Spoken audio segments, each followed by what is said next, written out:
Disclaimer. Channel शिक्षा के उद्देश्य के लिए समर्पित है। हम सरल व्याख्या बनाने या पुनर्लेखन करने का काम करते हैं, जो लोगों को शिक्षित करें। हमारी सेवा का किसी व्यक्ति, जाति या धर्म को हानि पहुंचाने का कोई इरादा नहीं है। अब आगे। अध्याय 19, उग्र नेकड़े शिकारी। स्टार ग्लोरी फेडरेशन की संस्कृति सैन्य शक्ति पर आधारित है। असाधारण युद्ध शक्ति रखने वाले अभ्यासियों, कल्टीवेटर्स, का सर्वोच्च सम्मान था।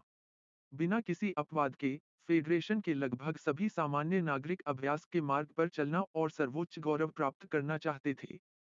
यहाँ तक कि जो अभ्यासी नहीं बन पाते थे, वे भी अपनी शक्ति पर लगातार काम करने, अपनी शारीरिक संरचना को बेहतर बनाने, शरीर को गढ़ने और अपने जीवन को अभ्यास के सिद्धांतों को बनाए रखने के लिए समर्पित करना पसंद करते थे।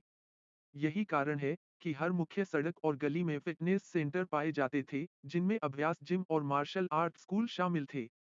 इन केंद्रों में प्रशिक्षण लेने वाले अधिकांश लोग भयानक या दुष्ट चरम मार्शल विशेषज्ञ नहीं थे, बल्कि वे बाध्य, अनुशासित और कानून का पालन करने वाले छात्र और कर्मचारी थे जो नियमों का सख्ती से पालन करते थे। जब इंद्र ने उग्र नेकड़े शिकारी का साइन देखा, तो उन्हें दवा खरीदने के मामले में और अधिक आत्मविश्वास हुआ।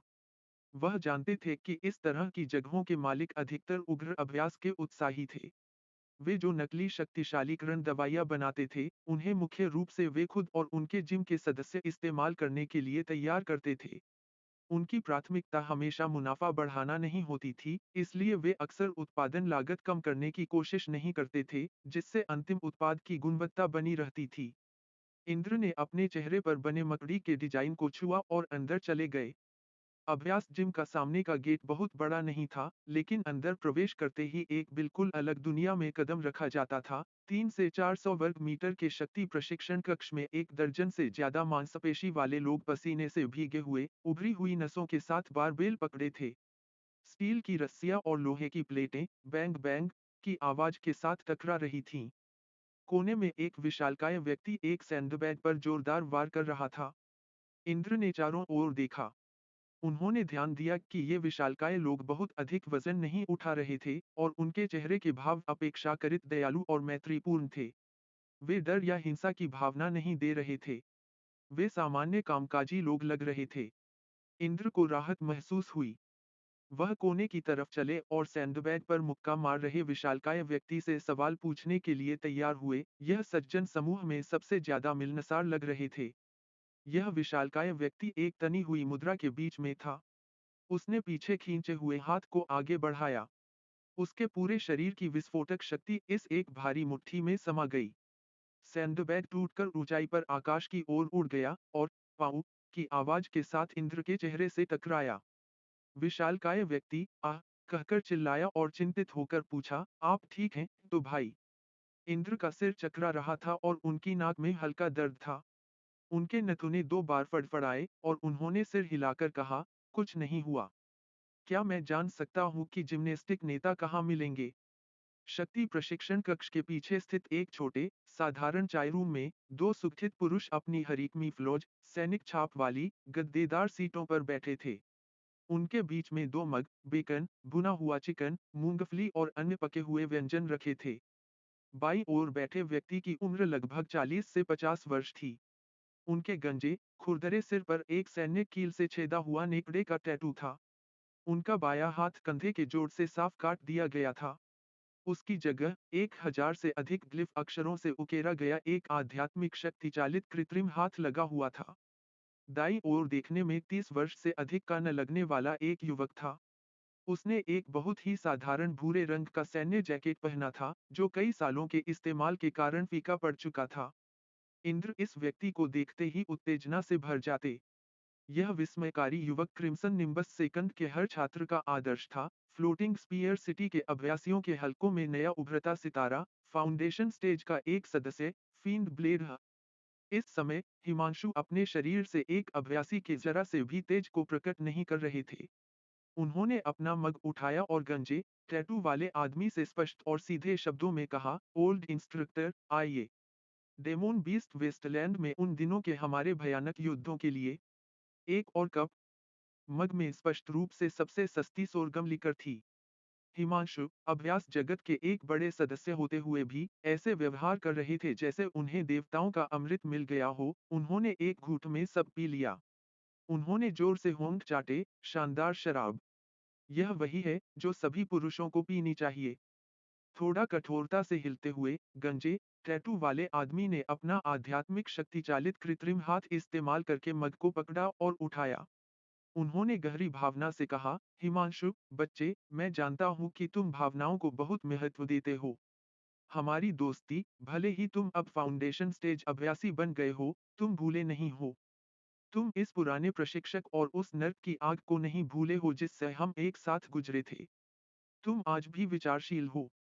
तुम हर कुछ दिनों में मेरे साथ पीने आते हो, यह ठीक है, लेकिन तुम्हें अब मेरे इस जगह पर अभ्यास जारी रखने की आवश्यकता नहीं है। मेरी यह जगह शौकिया लोगों के लिए है। हमारी उपलब्धि बहुत कम है। एक फाउंडेशन स्टेज अभ्यासी के रूप में, तुम यहाँ अभ्यास करके अपना समय बर्बाद कर रहे हो। हिमांशु ने हंसकर कहा, ओल्ड इंस्ट्रक्टर, हमारे बीच की दोस्ती को केवल नर्क की आग से गुजरना शब्दों से पर्याप्त रूप से वर्णित नहीं किया जा सकता है। उस वर्ष को याद करो जब हमने एक साथ ऑपरेशन रेजर एज चलाया था। उस एक बार, अगर आपने मेरे लिए उन्हें रोकने दिया होता, तो मैं बहुत पहले मर चुका होता। वापस आने का कोई रास्ता नहीं होता। तो मैं फाउंडेशन स्टेज अभ्यासी कैसे बन पाता? और ओल्ड इंस्ट्रक्टर, आप? उनकी नजर गंजे टैटू वाले आदमी के शरीर के बाईं ओर चली गई। हिमांशु की आवाज में थोड़ी भारीपन थी जब उन्होंने कहा, आपने सचमुच अपना पूरा बायां हाथ फेंक दिया था। चोट इतनी ज्यादा थी कि आपके दिल की भी 70% शक्ति नष्ट हो गई थी। आप 13वें स्तर से सीधे एक सामान्य सैन्य स्तर के आदमी में नीचे आ गए थे और वुल्फ रेजिमेंट छोड़ने के लिए मजबूर हो गए थे। टैटू वाले गंजे आदमी ने हाथ से इशारा किया। उन्होंने दृढ़ता से कहा, अभ्यास का मार्ग हर मोड़ पर खतरों से भरा है। मैंने मौत को आंखों में देखा है, फिर भी मैं जिंदा हूँ।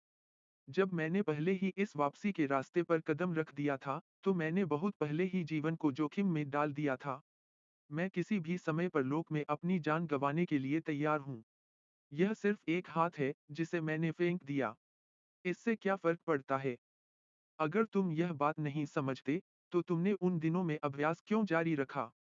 जितनी जल्दी हो सके घर लौटकर एक सफेदपोश कार्यालय कर्मचारी के रूप में जीवन बिताना और शादी कर लेना क्या ज्यादा सुरक्षित नहीं होता? तुम्हें उस बात को अपने दिल पर बोझ बनाने की जरूरत नहीं है। हम, जो अभ्यास करना चुनते हैं, जब हमारे हाथ कट जाते हैं, जब हमारे पैर कट जाते हैं, वे अंग फिर भी मृत्यु के माध्यम से स्रोत पर लौटते हैं, खुशी खुशी भगवान से मिलते हैं। यही भाग्य है। मेरे कटे हुए हाथ का फैसला भाग्य ने किया था। इसमें तुम्हारा क्या लेना देना है? मैं फिर से कहता हूँ, अगर मैं खुद अभ्यास नहीं कर सकता, तो मैं दूसरों को क्यों नहीं सिखा सकता? यह चाचा हर महीने एक बड़ी भूतपूर्व सैनिक की विकलांगता पेंशन पाते हैं। मैं कुछ शराब पीता हूँ, कुछ कबाब भूनता हूँ, और रोज मेरे बिस्तर पर हमेशा कोई न कोई होता है। तुम नहीं जानते कि मैं कितना स्वतंत्र और शांति में हूँ, कितना खुश हूँ। और सेना में अभी भी जो मेरे पुराने युद्ध साथी हैं, तुम सही कह रहे हो। कई फाउंडेशन स्टेज अभ्यासी बन गए हैं। यहाँ तक कि दो नेकोर बनाकर बड़े शॉट बन गए हैं। इससे क्या फर्क पड़ता है? तुम निश्चित रूप से नहीं कह सकते कि कल वे बिना किसी निशान के फील्ड जानवर के पेट के अंदर मल की गठरी नहीं होंगे। अगर तुम इस तरह सोचते हो, तो मैं अच्छी तरह से बच गया हूँ। हा हा हा हा। हिमांशु ने हंसते हुए जवाब दिया, अवसर को स्वीकार करना, चिंता छोड़ देना। आप मेरी यादों में मौजूद ओल्ड इंस्ट्रक्टर ही हैं। आपका शरीर स्टील जैसा है, आपकी हड्डियां लोहे की तरह खनकती हैं। हालांकि, आप थोड़ी गलती कर रहे हैं, ओल्ड इंस्ट्रक्टर। मैं रोज यहाँ आकर अपना समय बर्बाद नहीं कर रहा हूँ। मैं वास्तव में कुछ अत्यंत महत्वपूर्ण अभ्यास तकनीकों पर काम कर रहा हूँ। टैटू वाले गंजे आदमी ने हैरान आंखों से कहा, अभ्यास? मेरी इस टूटी फूटी जगह में, तुम फिर से किस तरह की तकनीक का अभ्यास कर सकते हो? हिमांशु ने हल्की मुस्कान के साथ समझाया, मैं पहले ही एक पल के लिए अपनी एसेंस फोर्स को फाउंडेशन स्टेज के उच्च स्तर तक पहुंचाने के लिए विस्फोटित कर सकता हूं। हालांकि, मेरी स्थिति बहुत अस्थिर है। कई महत्वपूर्ण युद्ध क्षणों में मेरी शक्ति अप्रत्याशित रूप से फाउंडेशन स्टेज के मध्य स्तर तक गिर जाती थी, जो लगभग मेरी मौत का कारण बन गई थी। इसका कारण यह है कि मैंने अपनी परम शक्ति को बहुत तेजी से बढ़ाया है और इसलिए मैं अभी भी अपनी शक्ति पर सही नियंत्रण हासिल नहीं कर पाया हूँ। अगर मैं वास्तव में फाउंडेशन स्टेज के उच्च स्तर पर मजबूती से खड़ा होना चाहता हूँ, अगर मैं फाउंडेशन स्टेज के शिखर की सीमा पर हमला करना चाहता हूँ, तो मुझे इस समस्या को पूरी तरह और संपूर्ण रूप से हल करना होगा।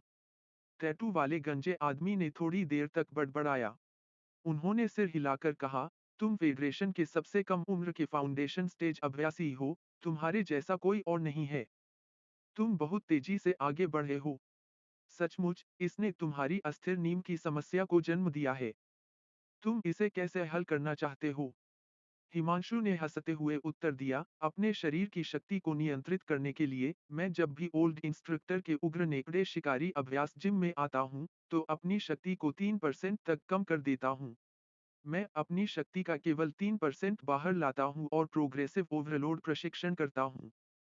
टैटू वाले गंजे आदमी को कुछ याद आया, तो इसका मतलब है कि तुम अपनी शक्ति का केवल 3% उत्सर्जित कर रहे हो। इसमें कोई आश्चर्य नहीं कि मैं तुम्हारे शरीर से अभ्यासी की जरा सी भी आभा महसूस नहीं कर पा रहा हूँ। हिमांशु ने सिर हिलाकर कहा, मैं पहले ही 1 महीने से 3% शक्ति की स्थिति में लगा हुआ हूँ। इस तरह, जब मैं अपनी सीमाएं छोड़ता हूँ और अपनी शक्ति का 100% बाहर लाता हूँ, तो मैं महसूस करता हूँ कि मेरी तात्कालिक विस्फोटक शक्ति एक विशाल अंतर से बढ़ जाएगी। आध्यात्मिक शक्ति पर मेरा नियंत्रण भी काफी बढ़ जाएगा। मेरा अंतिम लक्ष्य अपनी शक्ति को 1% तक नीचे लाना और फिर भी प्रोग्रेसिव ओवरलोड प्रशिक्षण और स्पैरिंग जारी रखने में सक्षम होना है।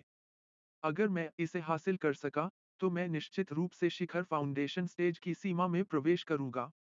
वह एक पल के लिए रुके और बिना किसी चिंता के हंसते हुए बोले, मेरी सबसे बड़ी कमजोरी मेरी अस्थिर आध्यात्मिक शक्ति है। मैं नहीं चाहता कि कोई और यह जाने, इसलिए मैं केवल ओल्ड इंस्ट्रक्टर के जिम में ही प्रशिक्षण लेने आ सकता हूँ। फ्लोटिंग स्पीयर सिटी के अंदर मैं केवल 2 लोगों पर भरोसा करता हूँ और ओल्ड इंस्ट्रक्टर उनमें से एक हैं। दुर्भाग्य से, आपके जिम के सदस्यों की शक्ति बहुत कम है। कोई भी मेरे 3% मोड़ के हमले को 3 मिनट तक सहन नहीं कर सकता और लगता है कि केवल शक्ति प्रशिक्षण की तुलना में भी उनमें बहुत अंतर है। टैटू वाले गंजे आदमी ने उनकी ओर आंखें बड़ी करके देखा, मेरे जिम के सदस्य सभी मेहनती वेतनभोगी वर्ग के कर्मचारी हैं। वे सैन्य अनुप्रयोगों में विशेषज्ञ नहीं हैं, इसलिए निश्चित रूप से वे तुमसे लड़ने के लिए काफी नहीं हैं। भले ही तुम अपनी शक्ति का केवल 3% उपयोग करो, तुम उन्हें पूरी तरह से मार डालोगे।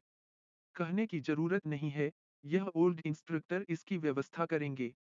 मैं जानता हूँ कि तुम एक टिकाऊ उच्च स्तरीय स्पैरिंग पार्टनर की तलाश में हो, इसलिए मैंने विशेष रूप से अपने परिचित एक छोटे प्रसिद्ध स्वर्ण पदक विजेता से संपर्क किया है, ताकि वह तुम्हारा स्पैरिंग पार्टनर बन सके। उसके आने का थोड़ा इंतजार करो। हिमांशु यह सुनकर उत्सुक हो उठे, ओह! क्या वह कुशल है? टैटू वाले गंजे आदमी ने जवाब दिया, मैंने एक दोस्त के माध्यम से उससे संपर्क किया है और अभी तक उससे मिला नहीं हूँ।